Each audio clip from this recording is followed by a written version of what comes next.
Hello everyone, ಎಲ್ಲರೂ ಹೇಗಿದ್ದೀರಾ? ಇವತ್ತಿನ ರೆಸಿಪಿ ಮಜ್ಜಿಗೆ ಹುಳಿ. ಸೋರೆಕಾಯಿನ ಬಳಸ್ಕೊಂಡು ಸಾಂಪ್ರದಾಯಿಕ ಶೈಲಿಯಲ್ಲಿ ಹೇಗೆ ಮಾಡೋದು ಅಂತ ತೋರಿಸ್ಕೊಡ್ತಾ ಇದ್ದೀನಿ. ಈ ರೆಸಿಪಿ ತುಂಬ ಚೆನ್ನಾಗಿರುತ್ತೆ, ದೇಹಕ್ಕೆ ಹಾಗೆ ಮನಸ್ಸಿಗೆ ತುಂಬ ಹಿತವಾಗಿರುತ್ತೆ.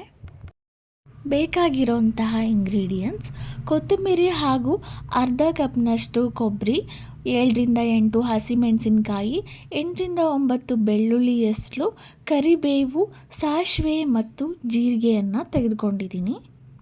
ಈಗ ಒಂದು ಪ್ಯಾನ್ಗೆ 2 ಟೇಬಲ್ ಸ್ಪೂನಷ್ಟು ಕುಕ್ಕಿಂಗ್ ಆಯಿಲ್ ಹಾಗೂ ಅರ್ಧ ಟೀ ಸ್ಪೂನ್ ಜೀರಿಗೆ, ಅರ್ಧ ಟೀ ಸ್ಪೂನ್ ಸಾಸಿವೆ ಹಾಗೂ ತೆಗೆದಿಟ್ಕೊಂಡಿರೋ ಅಂತಹ ಬೆಳ್ಳುಳ್ಳಿ ಮತ್ತು ಹಸಿಮೆಣಸಿನಕಾಯಿ, ಕರಿಬೇವನ್ನು ಹಾಕಿ ಮೀಡಿಯಮ್ ಆಗಿ ಫ್ರೈ ಮಾಡ್ಕೊಳ್ಳಿ.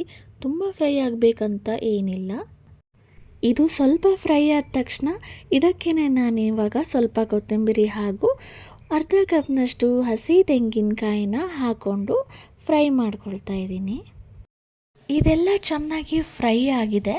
ಇದಕ್ಕೇ ನಾನಿವಾಗ ಚಿಟಿಕೆಯಷ್ಟು ಅರಿಶಿನ ಹಾಕಿ ಗ್ರೈಂಡ್ ಮಾಡಿ ಇಟ್ಕೊಳ್ತಾ ಇದ್ದೀನಿ. ನಾನಿಲ್ಲಿ ಒಂದು ಪಾತ್ರೆಗೆ ಸೋರೆಕಾಯಿನ ಬೇಯಿಸ್ಕೊಳ್ಳೋಕ್ಕೆ ಇಡ್ತಾ ಇದ್ದೀನಿ.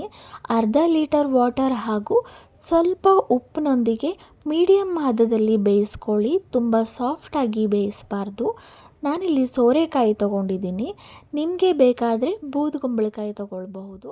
ನಿಮಗೆ ಬ್ರಾಹ್ಮಣ ಶೈಲಿಯಲ್ಲಿ ಮಜ್ಜಿಗೆ ಹುಳಿ ಬೇಕು ಅಂದರೆ ಬೂದುಗುಂಬಳಕಾಯಿನೇ ತೊಗೊಳ್ಬಹುದು.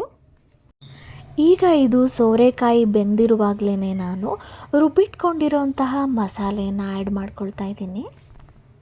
ಮೊದಲೇ ಹೇಳಿರೋ ಹಾಗೆಯೇ ಸೋರೆಕಾಯಿನ ತುಂಬ ಸಾಫ್ಟಾಗಿ ಬೇಯಿಸ್ಕೊಳ್ಬಾರ್ದು. ಈಗ ನಾನು ಸ್ವಲ್ಪ ವಾಟರನ್ನು ಆ್ಯಡ್ ಮಾಡ್ಕೊಳ್ತಾ ಇದ್ದೀನಿ.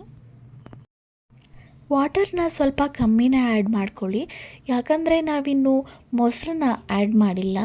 ನಾನಿಲ್ಲಿ 1 ಕಪ್ನಷ್ಟು ಮೊಸರನ್ನ ತಗೊಂಡಿದ್ದೀನಿ. ಸ್ವಲ್ಪ ವಾಟರ್ ಹಾಕಿಬಿಟ್ಟು ಮಿಕ್ಸ್ ಮಾಡ್ತಾ ಇದ್ದೀನಿ. ನಂತರ ಈ ಮೊಸರನ್ನು ಮಸಾಲೆಗೆ ಆ್ಯಡ್ ಮಾಡಿ ನೀಟಾಗಿ ಮಿಕ್ಸ್ ಮಾಡ್ಕೊಳ್ಳಿ. ಮೀಡಿಯಮ್ ಫ್ಲೇಮಲ್ಲೇ ಇಟ್ಟು 1 ಕುದಿ ಬರೋವರೆಗೂ ಬಿಡಿ. ಅಷ್ಟರಲ್ಲಿ ನಾವಿವಾಗ ಒಗ್ಗರಣೆಯನ್ನು ಹಾಕ್ಕೊಳ್ಳೋಣ. ಒಗ್ಗರಣೆಗೆ ನಾನಿಲ್ಲಿ 2 ಟೇಬಲ್ ಸ್ಪೂನಷ್ಟು ಕುಕ್ಕಿಂಗ್ ಆಯಿಲ್, ಸಾಸಿವೆ, ಹಿಂಗು, ಒಣಮೆಣಸಿನಕಾಯಿ ಹಾಗೂ ಕರಿಬೇವನ್ನು ಹಾಕ್ಕೊಳ್ತಾ ಇದ್ದೀನಿ. ಫೈನಲ್ ಆಗಿ ಒಗ್ಗರಣೆನ ಮಜ್ಜಿಗೆ ಹುಳಿಗೆ ಆ್ಯಡ್ ಮಾಡಿಕೊಂಡು ತಣ್ಣಗಾದಮೇಲೆ ಬಿಸಿ ಬಿಸಿ ರೈಸ್ಗೆ ಊಟ ಮಾಡಿದ್ರೆ ತುಂಬಾ ಚೆನ್ನಾಗಿರುತ್ತೆ.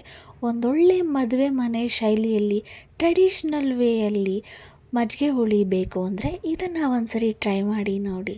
ನಿಮಗೆಲ್ಲರಿಗೂ ಇಷ್ಟ ಆಯಿತು ಅಂದ್ಕೊತೀನಿ. ನಾವು ಆಹಾರವಾಗಿ ಸೇವಿಸುವ ಎಲ್ಲವೂ ಪ್ರಕೃತಿಯಿಂದ ಬಂದಿದೆ. ಅಂಥ ಪ್ರಕೃತಿಗೆ ನಾವು ಯಾವಾಗಲೂ ಕೃತಜ್ಞತರಾಗಿರೋಣ. ಮತ್ತೊಂದು ರೆಸಿಪಿಯೊಂದಿಗೆ ನಿಮ್ಮ ಮುಂದೆ ಬರ್ತೀನಿ. ಬಾಯ್ ಎವ್ರಿವನ್.